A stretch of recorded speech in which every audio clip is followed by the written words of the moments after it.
So let's go to the Word of God.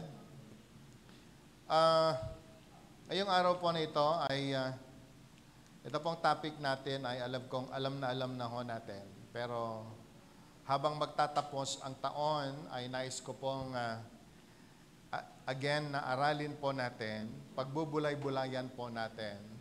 Ito pong mga talata na atin pong papag-aralan ngayong umaga.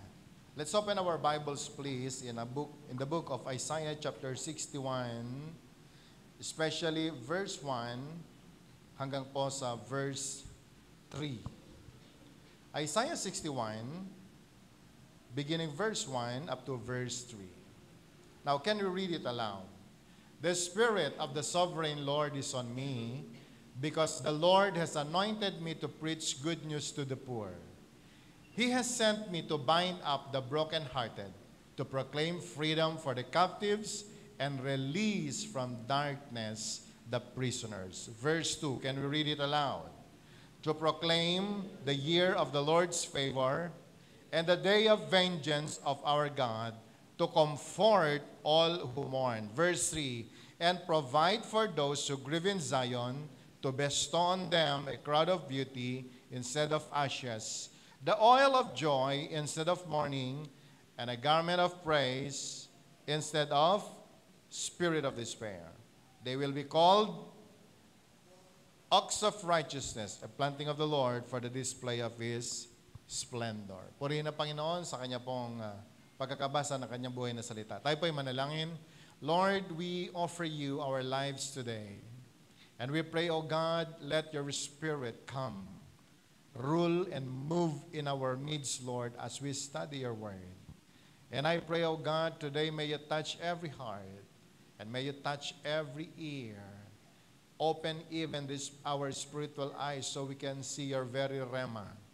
And Lord, we pray that today as we study your word, may we receive, O God, our portion, so that, Lord, as we receive your word, may you also provide for the needs of your people.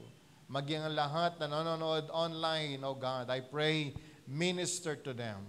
And Lord, to you we entrust. Ito pong gawain na ito hanggang sa matapos, ingatan mo po kami at samahan. Ito pong aming dalangin sa pangalan ni Jesus. Amen.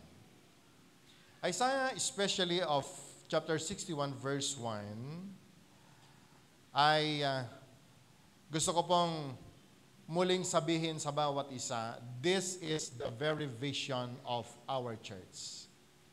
When our beloved Pastor Joshua prayed for a church, kung ano po ang magiging pangalan ng church na kanya pong itatayo nung siya po'y nag-umpisa sa Hong Kong, ang ibinigay ng Panginoon po sa kanya, ito pong Isaiah chapter 61, verse 1.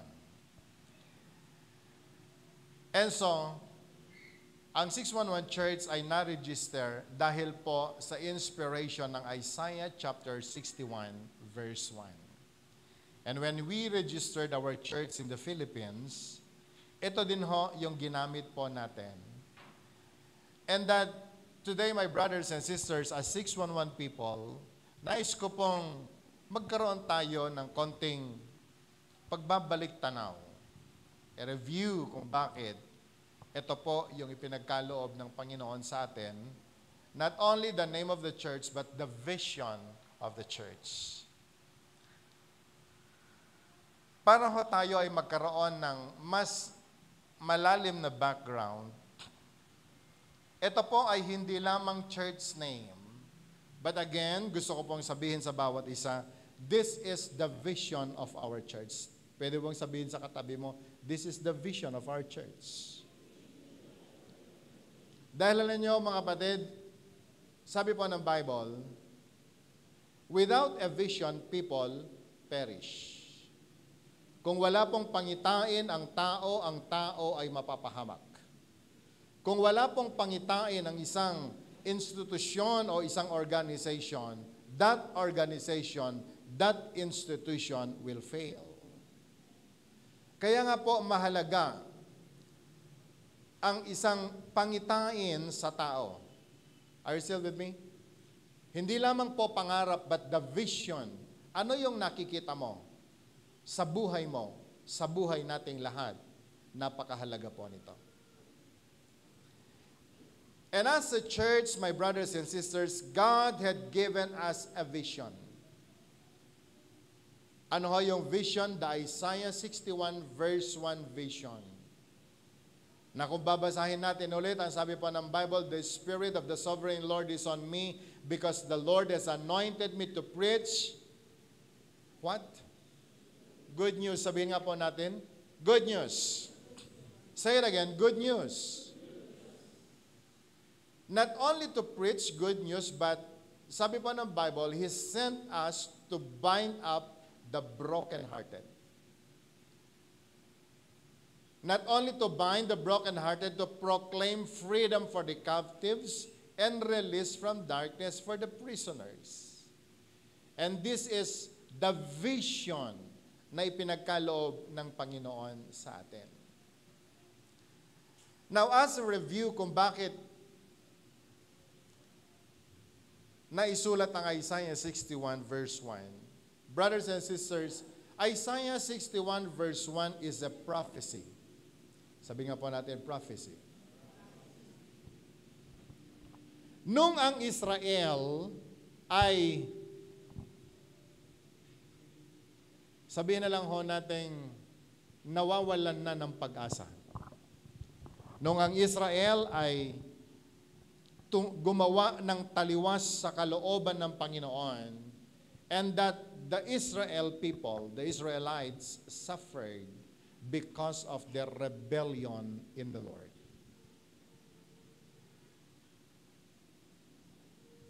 Alam niyo po ba na mula pa sa simula ay pinili na ng Panginoon ng Israel? But because the Israelites ay sadyang lumayo at nagpakalayo-layo sa Panginoon, they suffered the consequences of their sins. And because God loves Israel so much, ginawa niya ang lahat ng paraan para po ang Israel ay mabuhay ng malaya na gumawa ng kalooban ng Panginoon. And so God speak to Israel na hindi po katulad ng pakikipag-usap niya sa atin ngayon. Mas malalim na pakikipag-usap. He even gave them the commandment, the 10 commandments, yet ang Israelites, they rebelled against God. Can I hear amen to this? Nung ang Panginoon ay nagsasalita kay Moses, binibigyan po sila ng commandment. Pagbaba po ni Moses, nakita niya yung mga taga-Israel. Nagtayo sila ng ibang Diyos. Samantalang alam nila na nag-iisa lamang ang Panginoon. And they rebelled. And then after that, nagtayo ang Panginoon ng prophets to speak for Israel. But the Israelites, they didn't listen to the prophets. They even killed the prophets.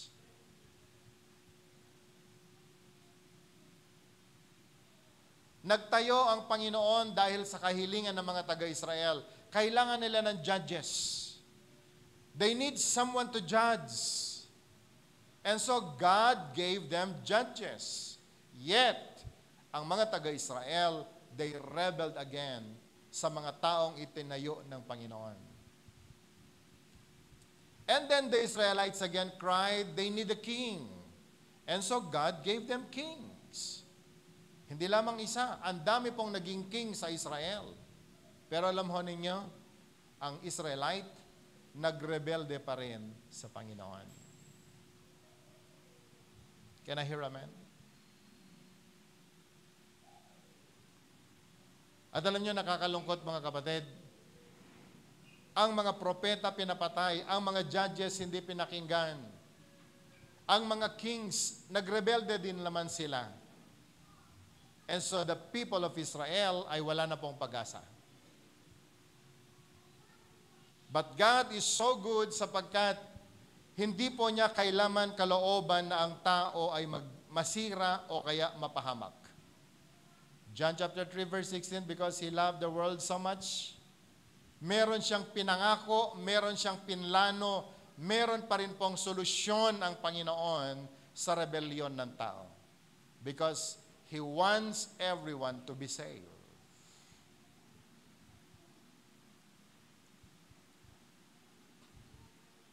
And so there is a prophecy in Isaiah 61 verse 1 na meron po siyang itatayo, na meron pong Messiah, a Savior that will come. Someone that is filled with the Spirit of God. Na siya po yung magpipreach ng good news sa kabila ng napakaraming mga bad news na nangyayari sa Israel. Now, can we just open Isaiah chapter 11, verse 2? Isaiah chapter 11, verse 2. Okay, verse 1 muna. Can we read this? Can we read it aloud? A shoot will come up from the stump of Jesse. From his roots, a branch will bear fruit. Now, verse 2. Can we read it aloud? The Spirit of the Lord will rest on him. The Spirit of wisdom and understanding. The Spirit of counsel and of power. The Spirit of knowledge and of the fear of the Lord. Nung wala na pong solusyon ang problema ng tao, si Prophet Isaiah ay nagbigay ng isang prophecy na meron pong lalabas sa lahi ni Jesse, na meron pong tatayo coming from Jesse, na sinabi niya, itong tao na ito, the Spirit of God will rest on him. The Spirit of wisdom and of understanding, the Spirit of counsel and of power, and the Spirit of knowledge and of fear of the Lord. Sabihin nga po natin, fear of the Lord. Meron pong itatayo ang Diyos. Someone na meron pong takot sa Panginoon. Alam niyo, napaka-special po nung sinasabi niya. Someone that the Spirit will rest on him. Someone that have not only the Spirit of understanding, not only the Spirit of counsel and power, not only the Spirit of knowledge, but sabi po ng Panginoon, and of the fear of the Lord. Sabi nga po natin, fear of the Lord. Fear. Say it again, fear of the Lord. Napakalaking emphasis na binigay ng Panginoon.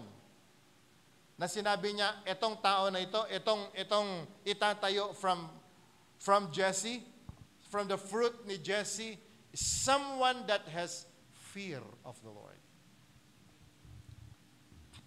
Nanap ko po ang ibig sabihin niyan, kung bakit napaka-special nung fear of the Lord. Alam niyo po ba kung ano sinabi ng ilang mga commentaries? It's all because all the people of the earth ay wala pong takot sa Panginoon. Kaya ang tao na walang takot sa Diyos, nagre-rebelde sa Panginoon. But there will be someone na manggagaling sa lipi ni Jesse. At pagkatapos pong na-prophesy sa Isaiah chapter 11 verse 12, here comes the prophecy. That person will say in Isaiah 61 verse 1, the Spirit of the Sovereign Lord is on me. Inaako po niya ng Espiritu ng Panginoon nasa kanya. Because the Lord has anointed me to proclaim the good news to the poor. And He sent me to bind up the brokenhearted, to proclaim freedom from the captives, and release from darkness for the prisoners. A prophecy in the book of Isaiah in the Old Testament. Now, can we just open Luke chapter 4, verse 17 to 21?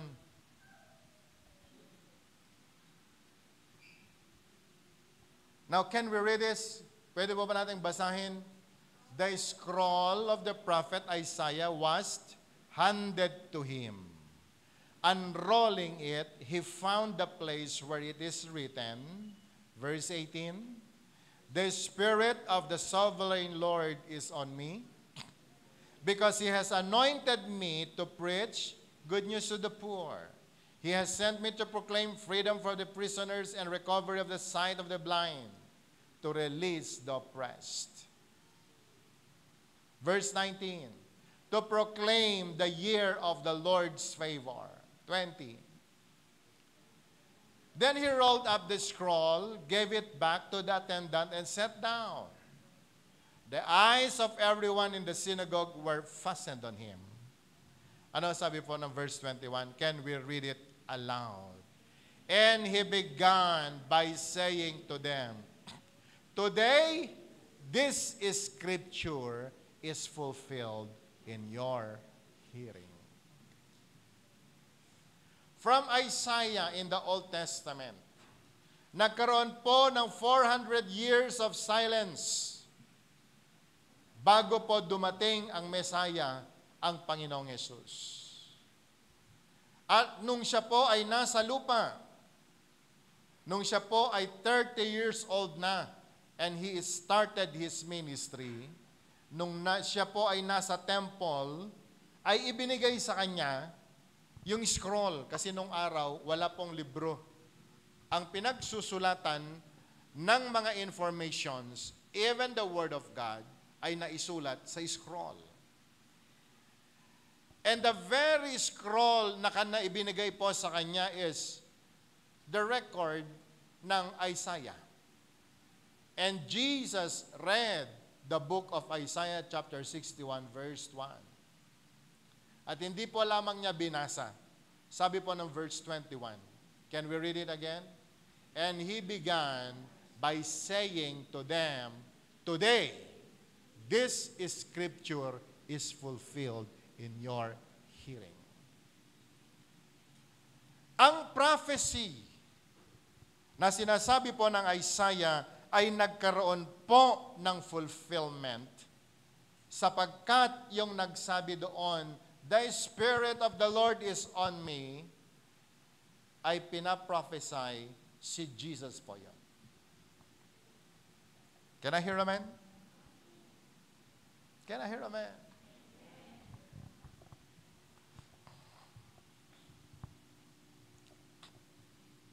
Hindi lamang nangyari dahil binasa po niya. Now, can we open Matthew chapter 3 verse 16 to 17?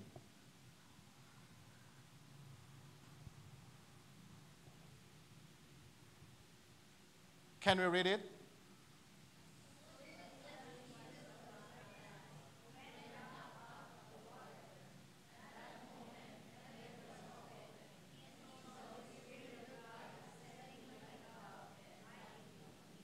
Sa New King James Version, pwede ba nating basahin yan? Church, I want you to participate in reading this dahil ngayong araw po nito gusto ko pong maunawaan natin ito. Matatapos na po ang 2023. Can I hear amen? Sabi mo nga sa katabi mo, patapos na naman ang 2023. Excited po tayo na meron pong fulfillment ng prophecy na magaganap sa ating lahat. Can I hear amen? Gusto nyo po ba na maranasan ninyo yung fulfillment ng prophecy sa inyo? Yung ibang tumanggap ng prophecy nung sinabing mag-aasawa ka, lahat excited. Nung nakatanggap po tayo ng prophecy na tayo po ay payayamanin ng Panginoon, everybody's excited. When we receive the prophecy that we will all ascend in the year of 2023, everyone is excited. Pero church, listen very carefully, maging sa inyong lahat na nanonood ngayon. Meron pong very special prophecy na kinakailangan pong dumating ang kanyang fulfillment sa ating lahat.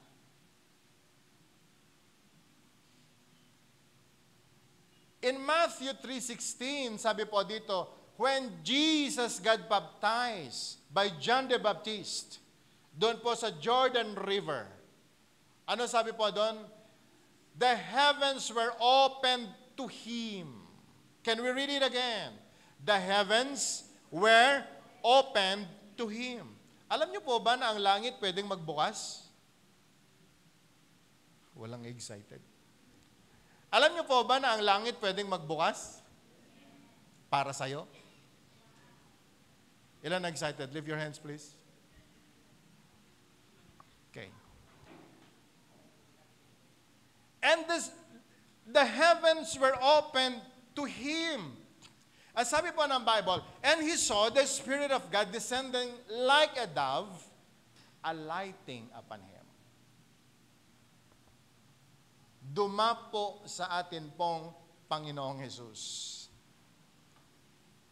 Because church, prophecies are very special word given to anyone.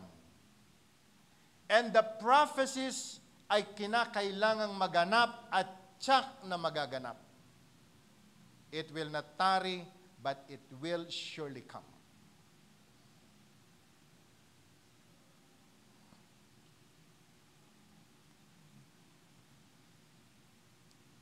Sabi po ng verse 17, ano sabi po ng Bible?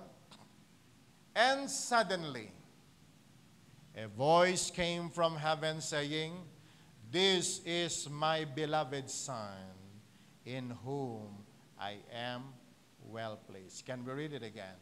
And suddenly, a voice came from heaven saying, "This is my beloved Son, in whom I am well pleased."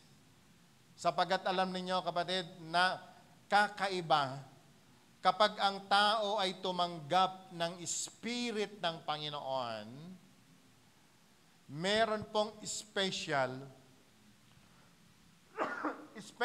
na bagay na magaganap sa atin.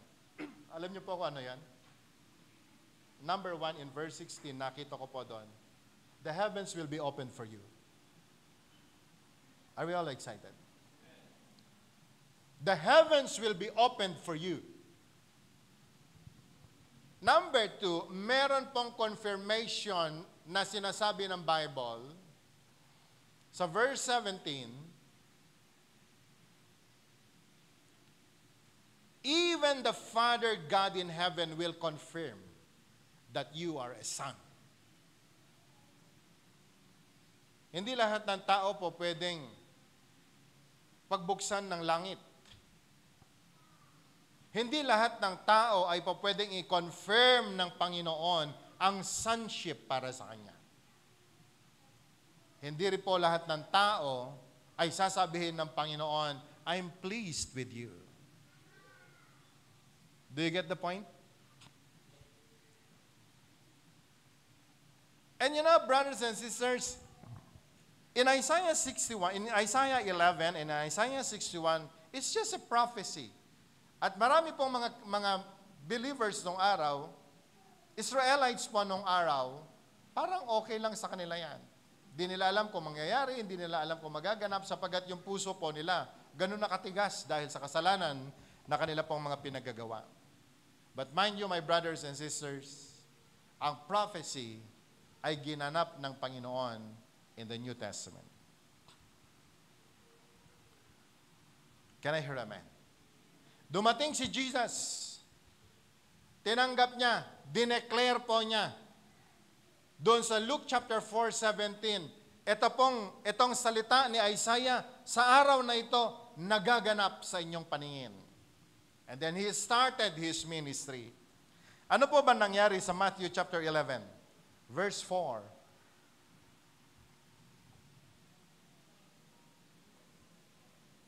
Can we read it? Jesus replied, "Go back and report to John what you hear and see." Ano yung sinasabi po niya?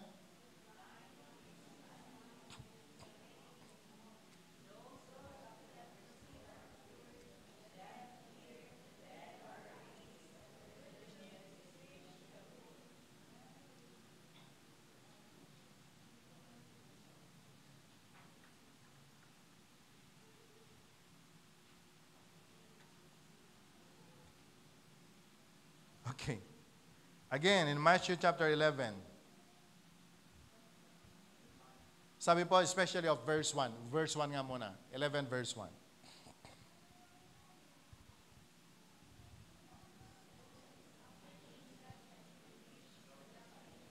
After Jesus had finished instructing his 12 disciples, he went on from there to teach and preach in the towns of Galilee.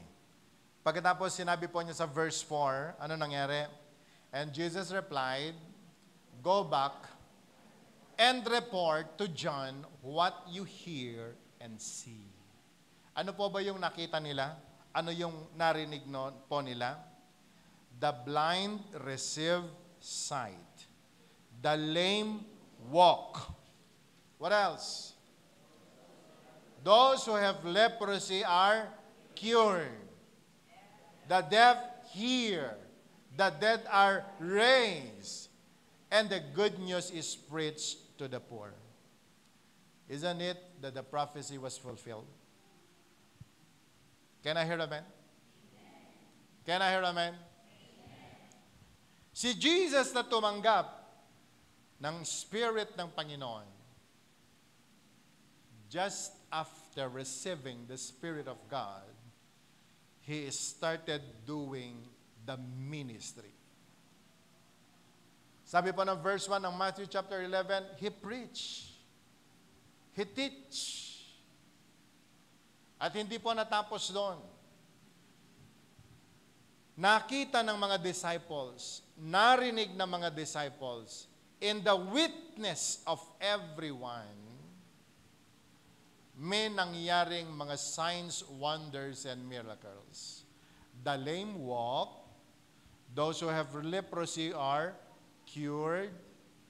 Hindi po ba ito good news, mga kapatid? The deaf hear, yung pong mga bingi ay nakarinig. Ito po matindi. Ang mga namatay, nabuhay na maguli. And He started preaching the good news to the poor.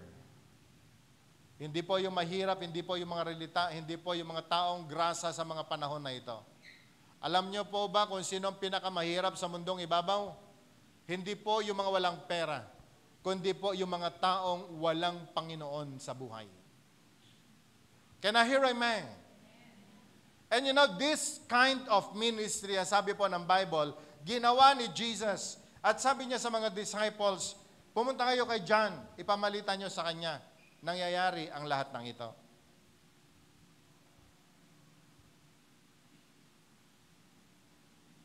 Sabi mo nga sa katabi mo, may nangyayaring magagandang bagay. Can I hear amen? Hallelujah. Now, brothers and sisters, nangyari ang lahat ng mga prophecies. In Isaiah, it's a prophecy. But you know, brothers and sisters, the prophecy ay nagkaroon po ng fulfillment. Now, brothers and sisters, I want you to fasten your seatbelt dahil meron po tayong pangatlong pag-uusapan. Can we open Matthew chapter 10? Matthew chapter 10, especially of verse 1. Can we read it aloud?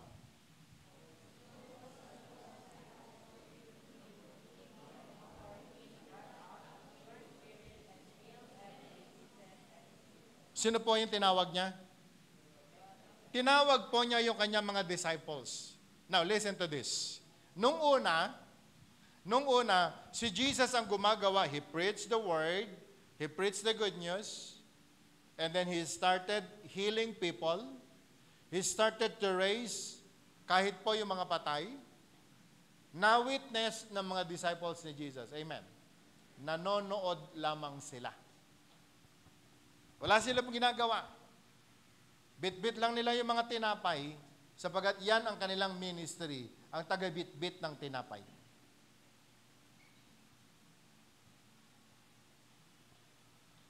Si Simon ay isang fisherman. Si Luke lang ang taga-record naman ng nangyayari, pero isa po siyang doktor. But of all na mga disciples ni Jesus, hindi po sila ganon kataas ang mga pinag-aralan. But they are following Jesus. Witness po sila kung paano nagpipreach ang Panginoon. Witness po sila kung paano niya binubuhay yung mga patay, pinagagaling yung mga may sakit. Yun pong puno ng mga leprosy ay kanya pong pinagagaling. Kapatid, meron pong nangyari sa Matthew chapter 10 verse 1. He called his 12 disciples. Tinawag niya po sila. Matthew, come. James, come. John, come. Tinawag niya po sila. At yung pong mga disciples, nung nasa harap niya, anong ginawa niya? He gave them authority to drive out evil spirits, to heal every disease and sickness. Can we read it again? He called his 12 disciples to him. Ano nangyari? And gave them the authority. The authority to what? To drive out evil spirits, to heal every diseases, and sickness. Can I hear amen? Maliwanag po ba? Sinong pinagbigyan? Ang mga disciples.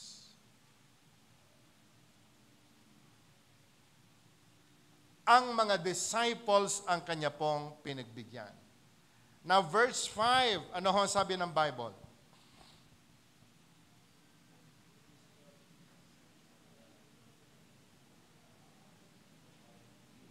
These 12 Jesus sent out with the following instructions.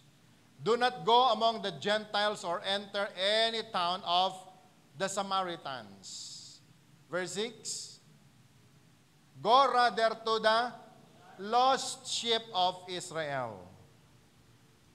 Verse 7. As you go, preach this message. The kingdom of heaven is near. Now verse 8. Ano sabi po niya? Heal the sick, raise the dead, cleanse those who have leprosy, drive out demons, freely you have received, freely give. Can we read it again? Heal the sick, raise the dead, cleanse those who have leprosy, drive out demons, freely you have received, freely give. Can we read it again? Heal the sick, raise the dead, cleanse those who have leprosy, drive out demons, freely you have received, freely give. Can we read it again? Heal the sick, raise the dead, cleanse those who have leprosy, drive out demons, freely you have received, freely give. Maliwanag po ba? Kanino niya binigay? Mga disciples. He gave them the power and the authority. Tinanggap ng mga disciples yan. Pero alam nyo kapatid, hindi lamang nila tinanggap, kinakailangang i-impose. Kinakailangang utusan.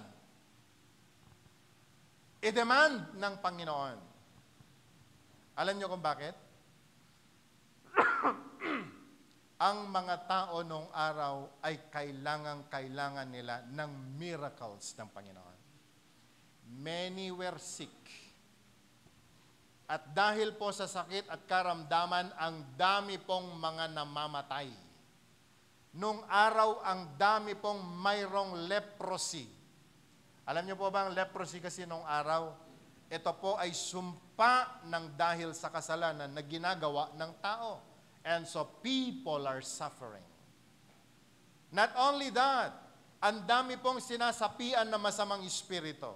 That people are suffering na kinakailangang palayasin po ang mga demonyo. Kapatid, kaibigan, meron pong matinding pangangailangan nung panahon na iyan. That's why si Jesus, binigyan niya ng power and ng authority ang kanya pong mga disciples to do the ministry. Can I hear amen? Ito lang ang tanong ko sa inyo. Kapatid, sa palagay mo, meron po bang pangangailangan sa araw na ito?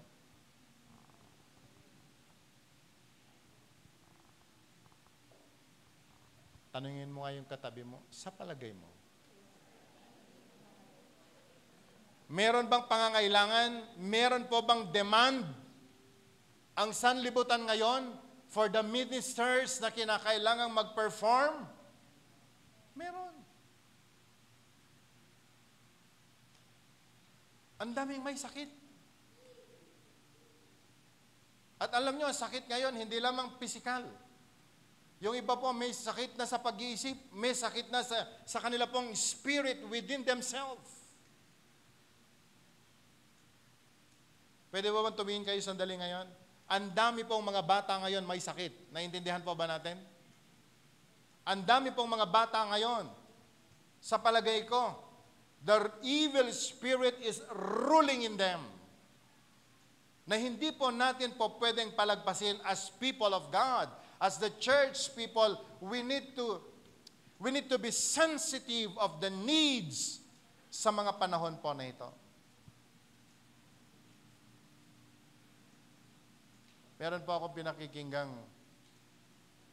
topic, a Christian preacher. And I really agree. Ang church po kasi ngayon nagbago ang flow ng ministry.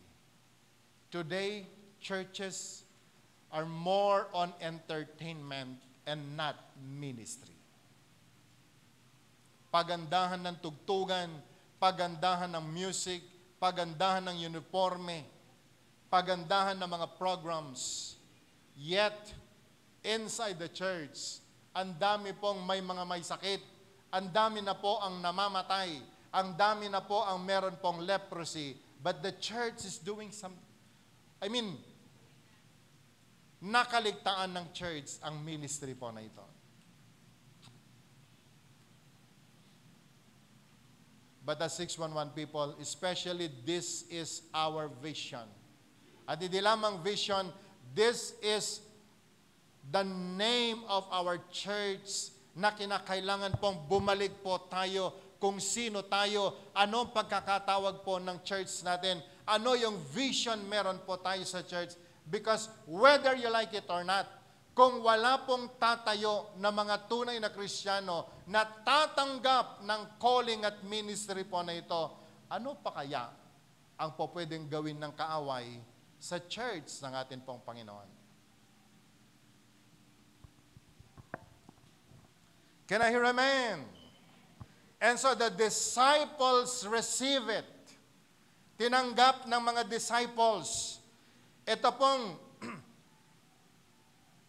power and authority. They receive it and they started doing it.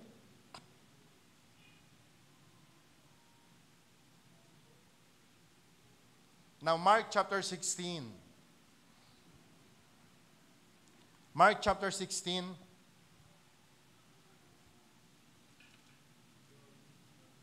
Hallelujah.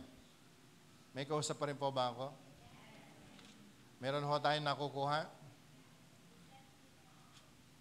Sabi mo nga sa katabi mo, listen very carefully.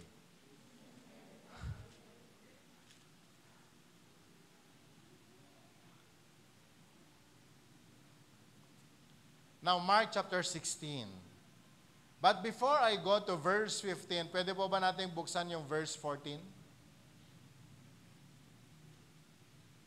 Now, pwede po ba natin basahin ng mas malakas? Later, Jesus appeared.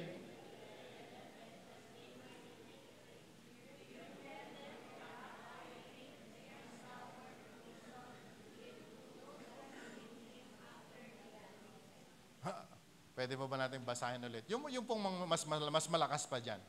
Later, Jesus appeared to the 11 as they were eating.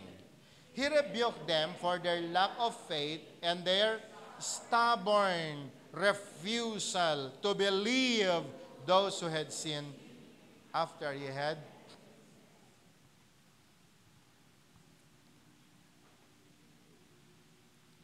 Sa Matthew chapter 10, binigyan niya po ng kapangyarihan ng mga disciples. Di ba? John, James, Matthew. Binigyan niya po sila ng power. Alam niyo po ba kapag ikaw binigyan ng power, ano reaction mo? Pag binigyan ka ng SPA para sa isang lupa, para sa isang transaction, tuwan-tuwa ka, di ba? Tataas ang kwelyo mo. Proud ka na meron ka. And you know, Yan yung attitude ng mga disciples no tinanggap po nila yon. But after na nabigyan po sila ng ganyang uri ng mga power and authority to heal the sick, to raise the dead, to heal even the leprosy, nag-umpisang magkwento ang Panginoon tungkol sa kanyang kamatayan. Mamamatay ako, iiwanan ko na kayo. And you know, my brothers and sisters, Jesus enjoyed the company of His disciples only for 3 years. Pero sa loob po ng 3 years, ang daming mga nangyari, ang daming mga signs, wonders, ang miracles na nakita ang mga disciples. Ang nakakalungkot, mga kapatid, nung si Jesus ay hinuli at patayin, ipinako sa krus, for the fulfillment of the prophecy that someone will die, he will receive many stripes, maraming mga sugat ang kanyang tatanggapin para sa kagalingan ng tao. Ang kanyang dugo ay mabuhos para sa kapatawaran ng mga kasalanan. Alam niyo yung mga disciples, sila pong lahat iniwan ng Panginoon. Of course, pera lang kay John the Beloved. Lahat ay tumalikod, lahat ay na-discourage. Ngayon si Jesus ay paakyat na po sa langit. Mula sa mga patay, pagkatapos niyang namatay sa krus ng Kalbaryo, inilibing. Pagkaraan ng 3 araw, siya po'y nabuhay na maguli. Nakita ng ibang mga tao na si Jesus ay nabuhay na maguli. Pero alam niyo po yung mga disciples, ayaw nilang maniwala. Ano ginagawa ng mga disciples nung nadatnan ni Jesus sila? Nasa McDonald's sila. Ano ginagawa ng mga disciples? Nasa Jollibee. Saan pa?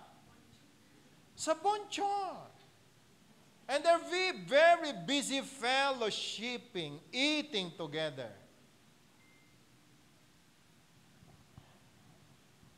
I'm not against Jollibee or what. I love food. Pero si Jesus ang nagsabi, my food is to fulfill God's will. Can I hear amen? Nung ang mga disciples sinanap ng Panginoon, nandun po sila, picnic, and they're all enjoying. Sabihin nga po natin, picnic, and they're all enjoying.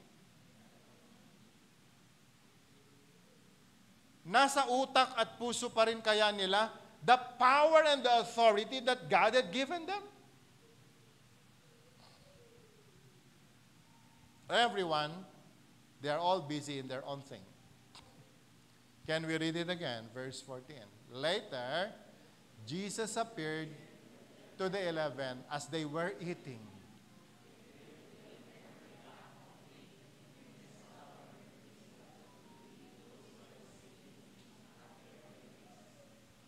Ano kaya? How do you feel? Ang sarap ng Big Mac.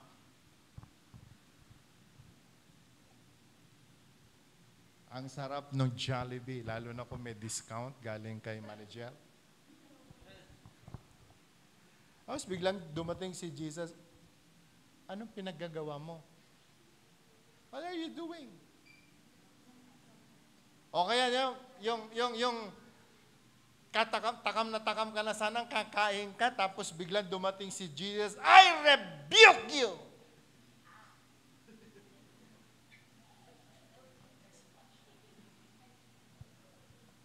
Because life is not about eating and drinking. Can I hear a man? Nirebuke sila because of their lack of faith. They supposed to do the ministry. Ang daming may sakit, ang daming namamatay, ang daming pinagsasamantalahan ng demonyo, yet the people, those who receive the power and the authority, they are very busy in their picnic. They refuse to believe that Jesus rose again from the dead to fulfill the prophecy. Can I hear amen?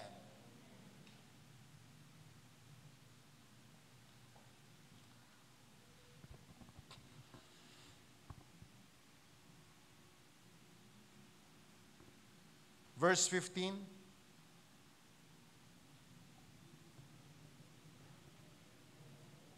Verse 15, can we read it again?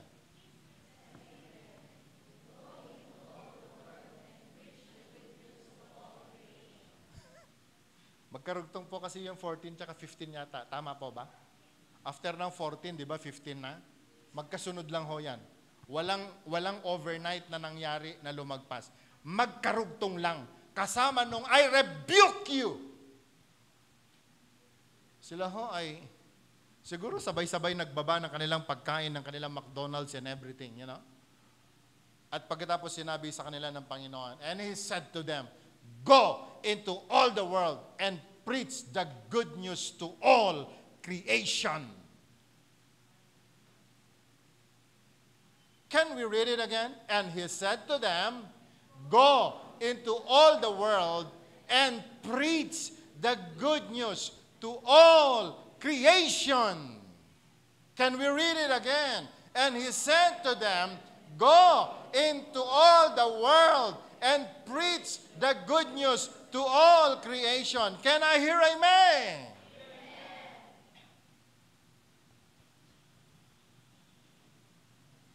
Alam niyo ho kasi mga kapatid, kapag ang tao ay nag-enjoy na sa comfort ng sanlibutan, makakalimutan na po natin na meron po tayong calling. Can I hear amen? You prayed for a work, that's good. But it does not mean to say na nung tinanggap mo yung trabaho, makalimutan mo na trabaho mo pala ang mag-preach ng good news, ang magpagaling ng mga may sakit, ang magpalayas ng mga demonyo. Mas mahalaga yan kaysa sa trabaho mo.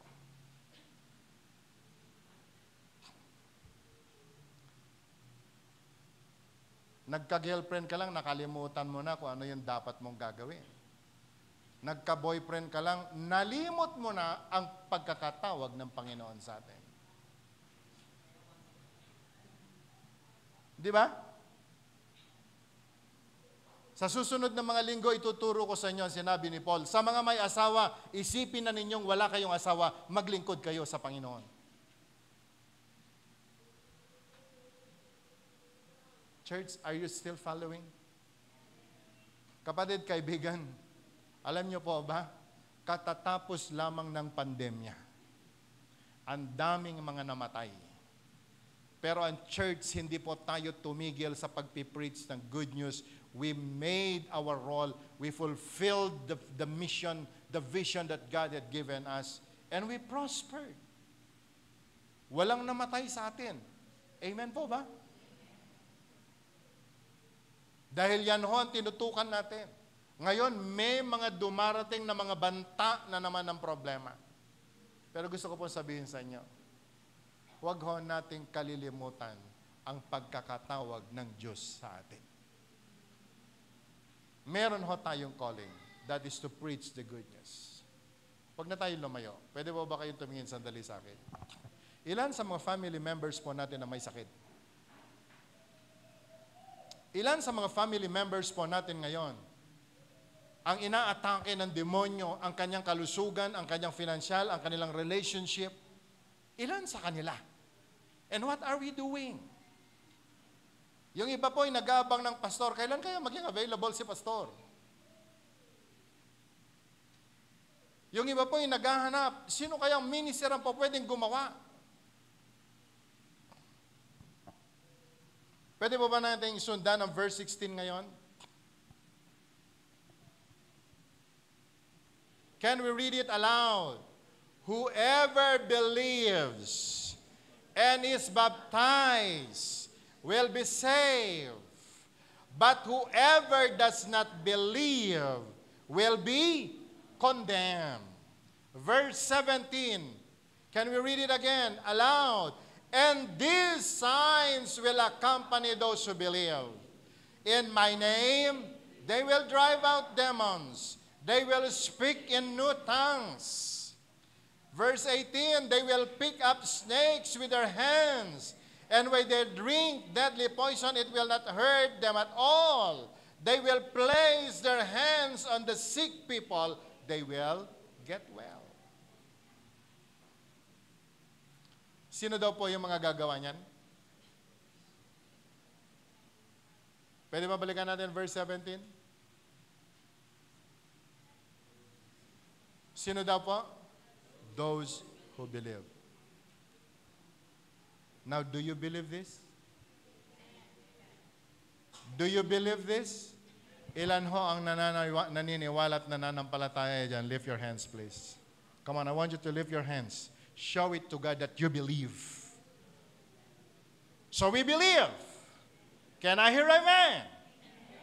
Church, ito po ang sinasabi ng Panginoon. If we believe, these signs will accompany us. These signs will accompany us. In the name of Jesus, you will drive out demons. Sabi mo nga sa katabi mo, magpapalayas ka ng demonyo. Pastor, ano ba yung demonyo? Ano ba yung mga demonyo na sinasabi niyan? Demon are evil spirits. Spirits that is ruling people. Don't you know that sickness is also a spirit na kinakailangan mong palayasin? It's a sickness. Alright? Pastor, ano pa ang halimbawa ng evil spirit? Alam niyo bang katamaran ang katamaran ay evil spirit? Sabi mo sa katabi mo, yung katamaran. Now, makinig ho kayo. Magkaiba yung tamad at saka yung katamaran. Ang tamad ay yung tao na meron pong espiritu ng katamaran. Maliwanag po ba? Maliwanag po ba? Hindi natin kinakailangang kagalitan yung tamad. Kasi sa ayaw at sa gusto nyo, may member ng family kayo na mga ganyan. Amen or no amen? May member po ba kayo ng family? Wala.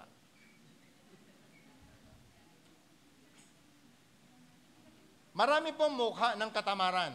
Meron yung tamad magtrabaho, tama? Tama po ba? May kausap pa rin ba ako? Meron po yung tamad maligo. Tipo ba? Meron po kasi yung mga taong tamad mag-isip. Alam niyo tamad mag-isip? Pag tinanong mo siya, anong idea mo rito? Ay, wala ako niyan. Yung kawalan ho ng common sense ay hindi ho magandang sign ng healthy Christianity.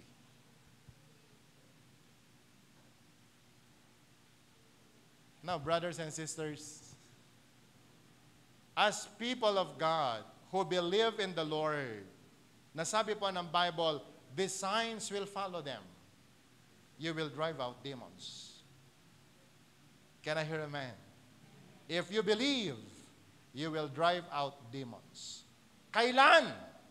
The very moment you believe, nandyan na yan. So anong dapat mong gawin? Sabi mo nga sa katabi mo, exercise that power and authority. Are you with me? Can I hear amen? Sa messenger, bukas, ipapaliwanag ko ano yung mga evil spirits na kinakailangan nyong palayasin. Kaya kung hindi po kayo nakasunod, pwede po bang sundan ho ninyo yung ating page para mahuli ko po yung mga, tawag doon? Yung account po ninyo. Dahil kung wala, may problema po kayo. Alright? In my name, they will drive out demons. They will speak in new tongues. Verse 18. They will pick up snakes with their hands, and when they drink deadly poison, it will not hurt them. They will place their hands on the sick people, and they will get well. Can I hear amen? Now, are we all excited to do this? Pastor, may sakit ako eh. Kailangan mo ba akong tawagan? Hindi na siguro. Ang susunod na gagawin ko ay ganito. Sis, patong mo yung kamay sa yung ulo o bahagi na yung katawan na may sakit, and we will pray. Just speak the word. Just say the word. Sabihin nga po natin, they will place their hands on the sick people, and they will... Okay, pwede ba bang mag-exercise tayo? Pwede ba bang ipatong mo ang iyong kanang kamay sa katabi mo, sa ulo ng katabi mo? So, come on. Okay. Okay, nakapatong na po ba lahat? Oh, ito po ngayon tanong ko. Nahirapan po ba kayo? Nahirapan po ba kayo? Hindi. Pinawisan po ba kayo? Kailangan nyo na ba ng malalim na theology para lang magpatong ng kamay? Wala, di ba? O, ibaba nyo na. Kailangan nyo pa bang mag-aral ng 4-year course para lamang magpatong ng kamay? Hindi, di ba? Amen. Kailangan mo bang manalangin ng pagkahaba-haba para lamang magpatong ng kamay? Hindi mo ba hindi? Simple lang ang sinasabi ng Bible. They will place their hands on the sick, and the sick person will be healed.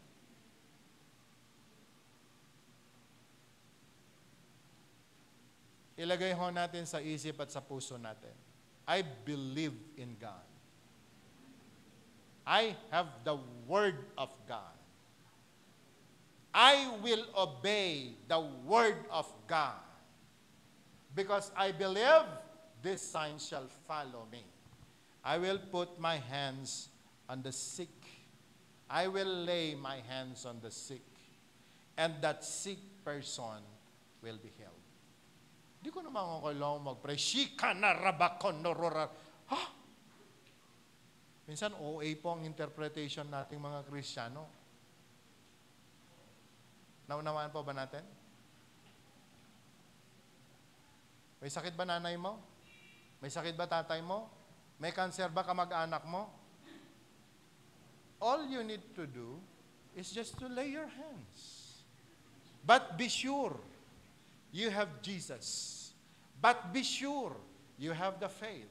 But be sure you know Isaiah chapter 61 verse 1.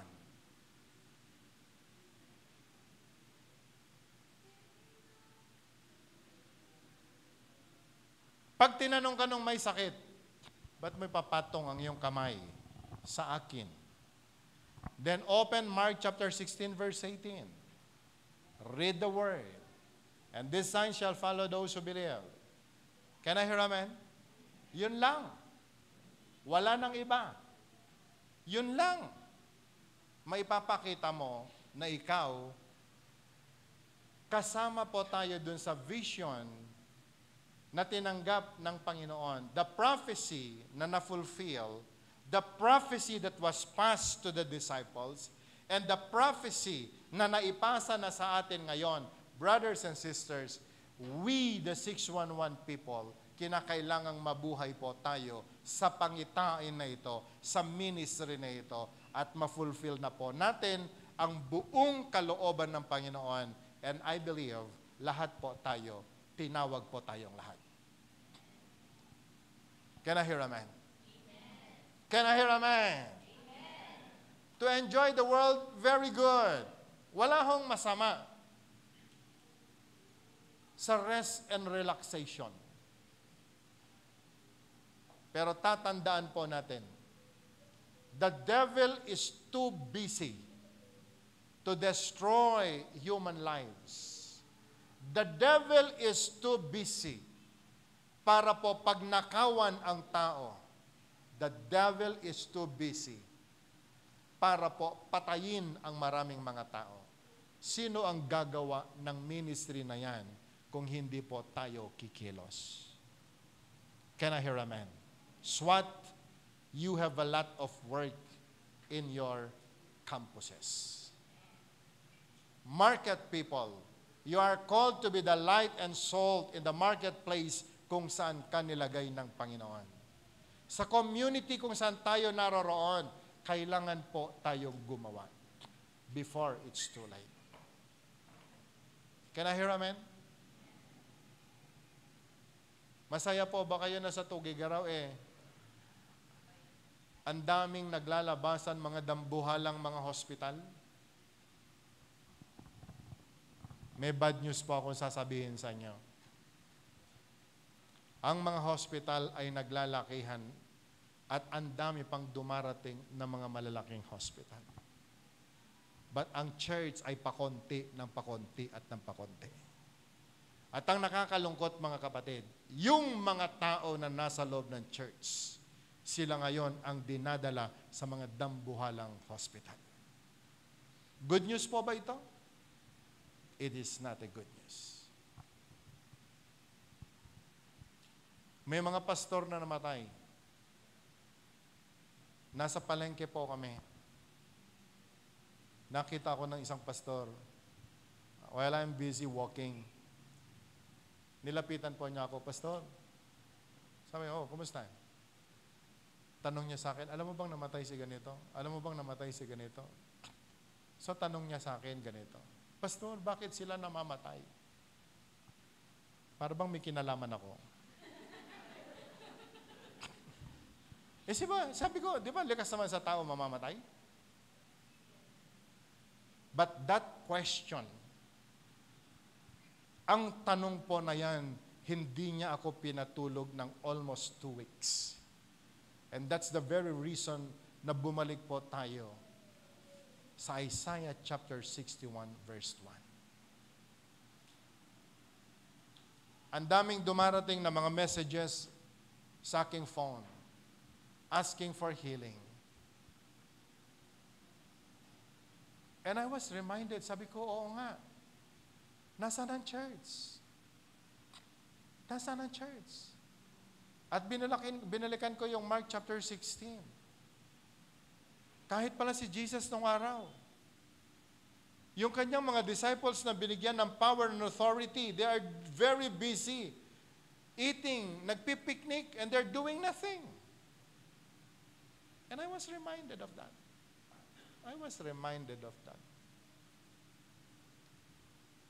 Kapatid, kaibigan, isa pong napakahalagang panawagan ng Panginoon para po sa atin. Maging kayong lahat na nanonood sa gawain po na ito. This is no joke. Nung sinabi ng Panginoon, go to all the world and preach the good news. Nung sinabi niya, go and heal the sick. Nung sinabi niya, drive out demons. God is very serious sa kanya pong panawagan. And the church ay kinakailangan pong bumangon at din gawin ang panawagan ng Panginoon. Can I hear amen? Hindi po natatapos lamang sa preaching ng word ito. Kapatid, kaibigan, we need to have word practice. After receiving the word, mamaya paglabas po natin, maging seryoso po tayo sa panalangin. Hingin sa Panginoon, saan niya tayo papupuntahin? Sino yung mga tao na dapat pagministeran po natin? At wag ho tayong papayag. Maging sa pagpasok ng 2024, meron po tayong dapat i-accomplish to fulfill ito pong calling ng Panginoon. Can I hear amen? Can I hear amen? Now, do you believe na si Jesus po yung galing sa line ni Jesse na itinayo? And God gave that anointing to him.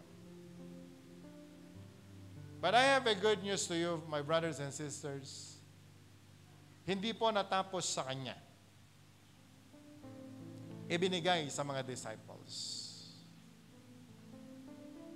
Wala na po yung mga disciples sa mga panahon po na ito. But we are the modern disciples. We are the modern disciples who receive the very word. We have the Spirit of God. Kung paano tinanggap ng Panginoon ang Spirit sa Jordan River, we receive the same Spirit. And that Spirit gave power to Jesus. He also gave power to the disciples. And that same Spirit gave the same power to us. Nasa araw po nito mga kapatid, after receiving the Holy Spirit, anong gagawin natin?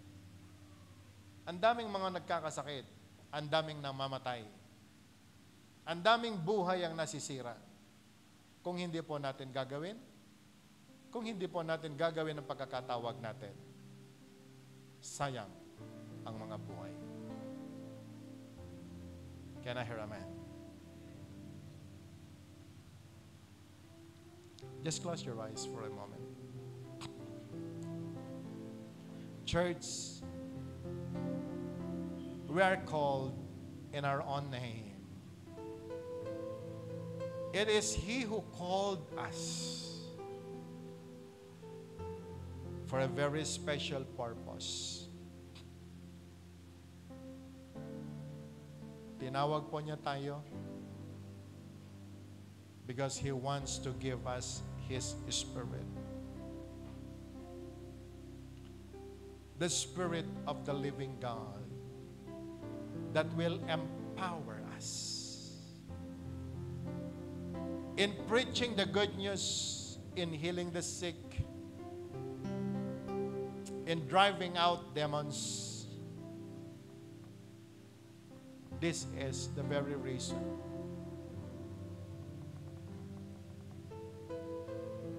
God saved us from our sins. He forgave us of our sins.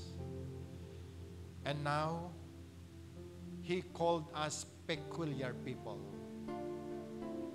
The priests, the planting of the Lord, to show forth God's glory.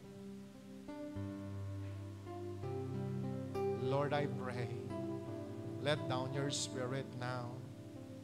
Pass in this place.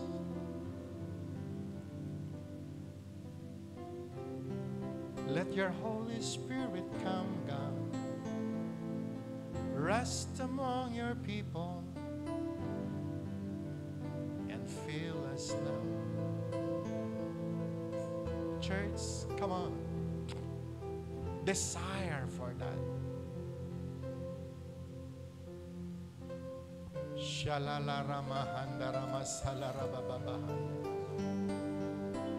You are called.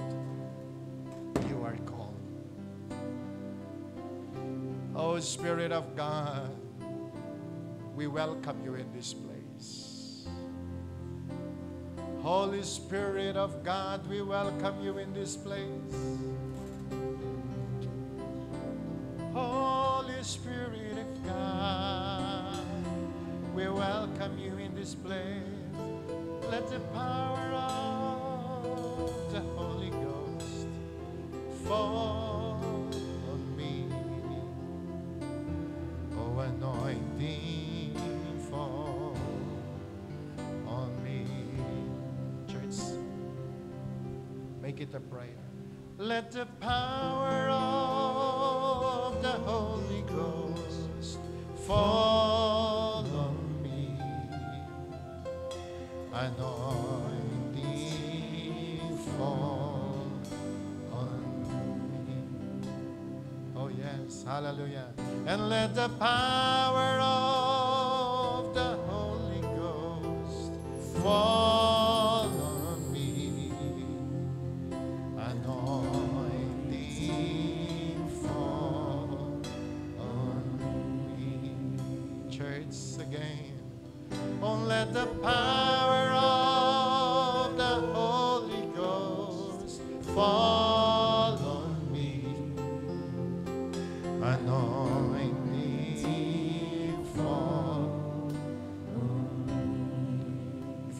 this song. Just close your eyes. God has a reason kung bakit po siya namatay sa krus ng Kalbaryo. For the salvation of humankind.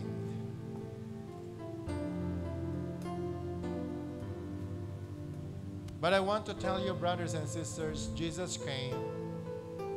He died in the cross. He was buried. But after 3 days, He rose again from the dead. And He ascended in heaven, now seated at the right hand of God. That whatever you ask, it shall be given to you.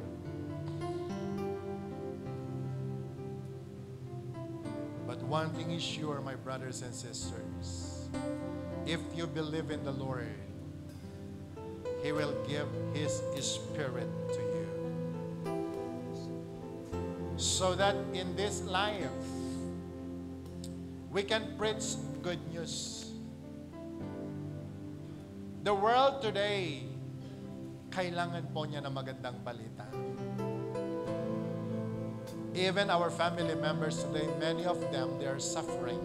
They are confused. They do not know where to go.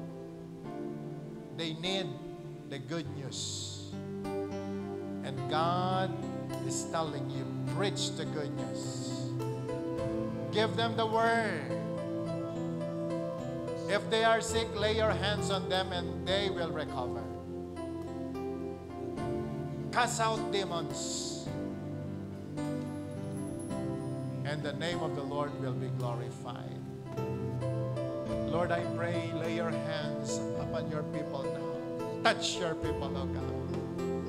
Everyone that asks for the Holy Spirit, Lord God, give them. Give them. Give them, Lord. Hallelujah. Now make it as a prayer. Oh, anointing, fall on me. Anointing, fall on me. Let the power of the Holy Ghost fall on me. Anointing, fall on me. Come on, sing it again. Anointing, fall on me. Anointing, fall on me. And let the power of the Holy Ghost fall on me. Anointing, fall on me. Now this time, sing it with understanding. Anointing, fall on me. Anointing, fall on me. Let the power of the Holy Ghost fall on me. Anointing, fall on me. I want you to lift your hands. Can we stand now and ask God for this? Yes, be ready. God will do something very special for you if you believe. Fall on me and let the power of the Holy Ghost fall on me. Yes, Jesus. Oh, anointing, anointing, fall on me. Anointing, fall on me. And let the power of the Holy Ghost fall on me. Anointing, fall. Come on.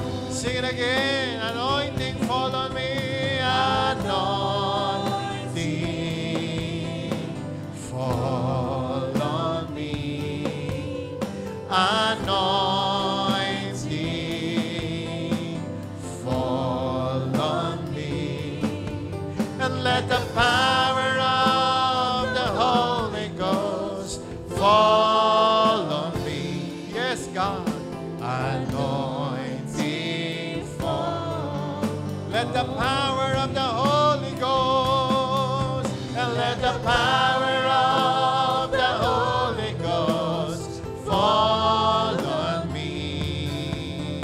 Anointing. Come on, sing it again. I want you to believe it. Believe it. Hallelujah. And let the power of the Holy Ghost fall on me. Anointing fall on. Let the power of the Holy Ghost, and let the power of the Holy Ghost fall on me. Anointing fall. Only the keyboards, please. Only the keyboards. Church, as you lift your hands to God now, ask for God. Ask for God's anointing to come and fill you. Spirit of God, send forth your spirit now. Fill your people now, O God. O Ramasalalariana Ramahandana. Touch every heart. Touch every spirit. Touch every hands. That today, Lord, hallelujah, your people will receive power. Your people will receive anointing, just as you have promised, O Lord, that they will preach the good news, that they will preach the good news, that they will cast out demons in your name, that, Lord, they will lay their hands on the sick and the sick will recover. Lord, I pray, touch your people now. Holy Spirit, I pray, touch your people now. In the name of Jesus, in the name of Jesus, in the name of Jesus, in the name of Jesus. Lord, maging ang lahat ng nanonood ngayon online, may you touch them, O God, wherever they are. May you give them your power. May you give them your spirit. And today, Lord,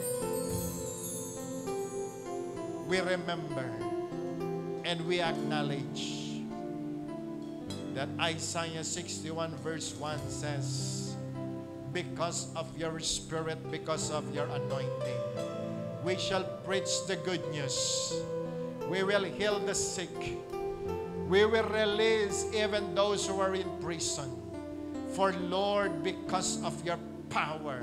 And we declare it, O God, not by might, not by power, but by the Spirit of God.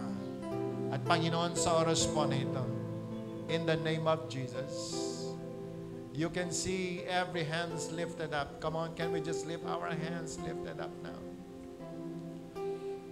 Lord, I pray, touch these hands, that everything they touch shall be blessed. That even the sick people, Lord, will recover when they touch them in Jesus' name. Remember them, O God. Lord, I pray, touch your people. Let them receive that anointing now. Let them receive that anointing now. In the name of Jesus. Come on. Just allow the Spirit to touch you. Just allow the Spirit to touch you. In the name of Jesus. Hallelujah. Oh, Ramasanda Rabarabahaya. Just allow the Spirit to touch you.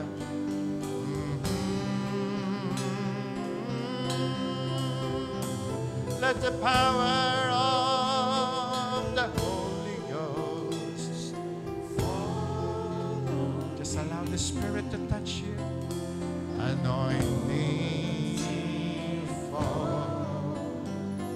God is doing something. God is doing something. Let the power of the Holy Ghost fall on me. Anointing fall on me. Now today, my brothers and sisters, sino man sa atin ngayon na merong sakit at karamdaman, pwede po ba natin ilagay ang ating pong mga kamay sa bahagi ng ating katawan na may sakit? Just put your hands on that part of your body that is painful. Or maybe some, we have received a diagnosis from the doctor that you're sick.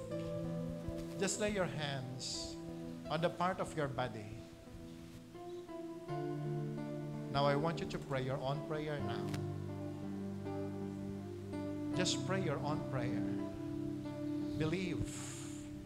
For the Bible says, if you lay your hands on the sick, that sickness will be healed. In the name of Jesus. In the name of Jesus. In the name of Jesus. In the name of Jesus, Lord, I pray. Release your healing power, O God. Release your healing power, Lord. Send forth your word. Send forth that power. Even in that very part of their body na merong sakit at karamdaman ngayon, remove that pain. Remove that sickness. I rebuke you in the name of Jesus. I rebuke you in the name of Jesus. Yes, and I declare healing to be upon your people. I declare healing to be upon your people. For God, it is your word that by the stripes of Jesus, we are healed. And today, Lord, thank you for that healing. Just start to thank God for that miracle. In the name of Jesus. In the name of Jesus. In the name of Jesus. In the name of Jesus. Lord, maging ang lahat ng mga family members ng mga kapatid namin ito who are sick wherever they are. Maybe some of them, oh God, are in the hospital. Wherever they are, maybe some of them, Lord, they are abroad. But Lord, you're not limited by distance and even time. Lord God, we speak that word of healing. Come on, come on, come on, come on, church. Kung maybe some of your family members are sick, just speak the word. And speak the word of healing to be upon them. In the name of Jesus. In the name of Jesus. In the name of Jesus. In the name of Jesus. Heal your people, O God. Let there be healing, O God, in their soul, body, and spirit. In the name of Jesus. And we keep on declaring, Lord, that your people receive your power so that, Lord God, today, ang lahat, Panginoon, ng gagawin namin, this is to display your glory and your splendor. For we are your people, O God, the planting of the Lord. That God, wherever we go, Lord God, that spirit that we receive even right now, Panginoon, gagamitin mo kaming lahat for the healing, for the release of those who are in bondage, because we declare it, oh God, we have the Spirit of God. Can we just say it again? We have the Spirit of God. Can we declare it very personal? I have the Spirit of God. Can we say it again? Yes, keep declaring, I have the Spirit of God. Hallelujah. And Lord, today I pray, open the floodgates of heaven now. Buksan mo ang durungawan ng langit at ibuhos mo sa lahat ng iyong mga anak ang lahat ng kanilang mga pangangailangan. Ang lahat, Panginoon, ng kanilang mga tagumpay. And may you bless the works of their hands. Bless even their studies. Bless, O God, ang lahat ng kanilang mga concern. At sa araw na ito, Lord, as we leave this place, Panginoon, bit-bit namin ang tagumpay na ginawa mo na sa krus ng Kalbaryo. At Ama, sa amin pong pag-uwi, ingatan mo po kami samahan. Ibinabalik na po namin sa iyo ang lahat ng papuri, ang lahat ng pasasalamat sa pangalan ni Jesus. And everyone will shout and say, Amen. Sabi mo nga sa katabi mo, you have the Spirit of God. Sabi mo sa kanya, you have the power. You have the anointing. Do the ministry. God bless you. See you next week.